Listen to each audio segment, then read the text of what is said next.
না আটা, না ময়দা, না এগ, না চিকেন। আজকের পকেটটা কিন্তু একদম অন্য রকম স্টাইলে তৈরি করেছি। আসুন কথা না বাড়িয়ে ফটাফট রেসিপি শুরু করা যাক।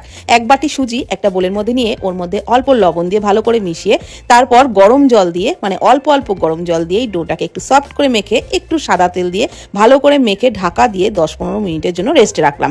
ততক্ষণে কড়াইয়ে অল্প সাদা তেলের মধ্যে গোটা জিরে, গ্রেট করা আদা, কাঁচা লঙ্কা দিয়ে একটু নেড়ে চেড়ে দিয়ে দিলাম গাজর আর আলু কুচি, দিয়ে দিলাম অল্প লবণ হলুদ দিয়ে ভালো করে ভেজে নিলাম। দিয়ে দিলাম একটু টমেটো কুচি, নাড়াচাড়া করে আরও একটু ভেজে দিয়ে দিলাম গ্রেট করা পনির। আরও একটু ভাজা ভাজা করে নিয়ে গরম মশলার গুঁড়ো, আধ ভাঙা বাদাম দিয়ে নাড়াচাড়া করে পুরটাকে নামিয়ে নিলাম।